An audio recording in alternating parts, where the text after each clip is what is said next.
आज आपण अगदी छान उपवासासाठी टेस्टी असा पदार्थ बनवणार आहोत आणि मुलंही हे आवडीने खातात। तर हा साबुदाणा पासून आपण बनवणार आहोत अगदी असा टेस्टी पदार्थ। पाहिल्यानंतरच तुमच्या तोंडाला पाणी सुटलं असेल, हो की नाही? तर चला तर बनवूया। नमस्कार, अमृत खजाना मराठी रेसिपी चॅनल मध्ये आपले मनापासून खूप खूप स्वागत आहे। आज आपण उपवासाचा अगदी टेस्टी असा पदार्थ बनवणार आहोत। तर त्यासाठी काय साहित्य लागतं ते पाहूया। या ठिकाणी एक बटाटा उकडून घेतलाय, त्याचं मी साल काढून घेतलेला आहे। या ठिकाणी साबुदाणा पीठ घेतला आहे, अर्धा कप, हे मेजरमेंटचं कप आहे, तो अर्धा घेतलेला आहे। आणि एक मोठा टेबलस्पून म्हणजेच एक मोठा चमचा शेंगदाण्याचं कूट घेतलेला आहे। आणि या ठिकाणी हिमालयन मीठ घेतलंय उपवासाचं, ज्याला शेंदा नमक असंही म्हटलं जातं। आणि या ठिकाणी 2 हिरव्या मिरच्या घेतल्या आहेत आणि अद्रक घेतले, अर्धा इंचपेक्षा कमी घेतलं तरी चालेल। आणि तिखट तुम्ही तुमच्या आवडीनुसार कमी जास्त करू शकता। आणि हे बघा, हे आहे साबुदाण्याचं पीठ। हे मार्केटमध्ये तुम्हाला इझिली मिळेल। आणि नाहीच मिळालं तर साबुदाणा जो असतो, हा साबुदाणा सगळ्यांनाच माहिती असेल, हे बघा। आणि हा साबुदाणा काय करायचा आहे, भाजून घ्यायचा आहे आणि त्याचं मिक्सरला पीठ बनवून घ्यायचं आहे आणि ते चाळून घ्यायचं आहे।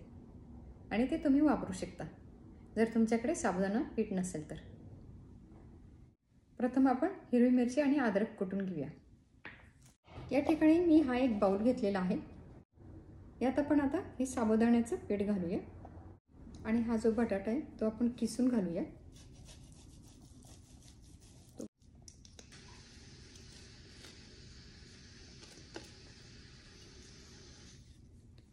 तर हा खूप छान शिजलेला बटाटा होता।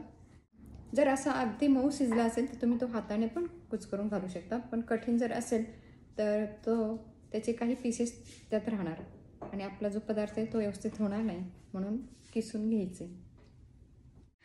हे शेंगदाण्याचं कूट घालूया, मीठ घालूया। या ठिकाणी मी अर्धा चमचा मीठ घेतलेला आहे, तुम्ही तुमच्या चवीनुसार घाला। यात आपण आता हे जे कुटलंय अद्रक आणि मिरची ते घालूया।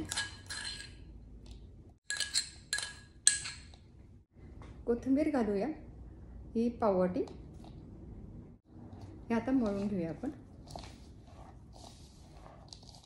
थोडंसं आपण पाणी घालूया।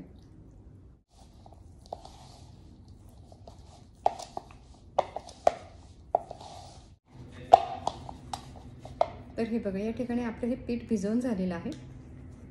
याचा मस्त गोळा बनवून घ्यायचा आहे असं। हा आपल्याकडे पेपर आहे, पार्चमेंट पेपर म्हणतात, तुम्हाला मी दाखवते। हे बघा, हा पेपर। तर त्यातला मी कापून घेतलाय आणि हा याच्यावरती ठेवायचं आहे, पेपरवरती ठेवायचं आहे आपण आणि थापून घ्यायचं आहे अशा पद्धतीने।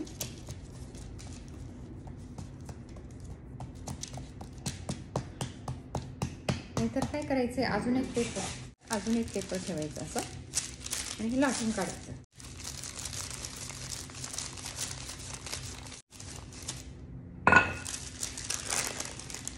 हे बघा, या ठिकाणी आपण हे लाटून घेतले। आपण आता हे कट करूया।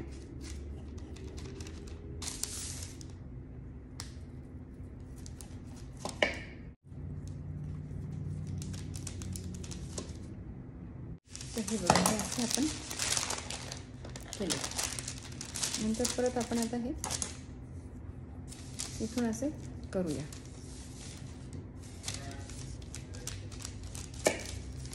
हे 3 भाग करूया आपण आणि आता हे बघा, हे असे निघाले, म्हणून दाखवू का जवळून? तर हे बघा, आपण असे हे बनवून घेतलेत, दिसलेत। आणि हे आता असे एक एक काढायचे आणि तळूया आपण। या ठिकाणी मी हे तेल तापत ठेवलेलं आहे, ते छान तापलंय। तर आपण आता हे यात सोडूया।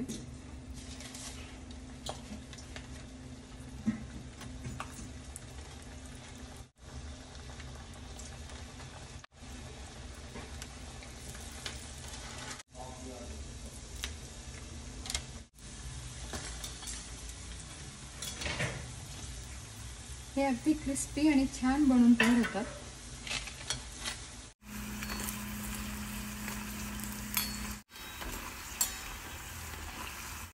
या ठिकाणी आपले हे छान तळून झालेत मस्तपैकी. तर आपण आता हे प्लेटमध्ये काढूया.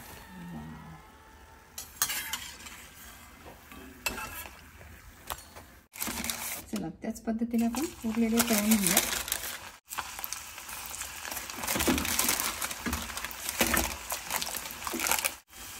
तर लगेच काही हलवायचं नाही आहे, थोडं थांबून मग हलवायचं ते.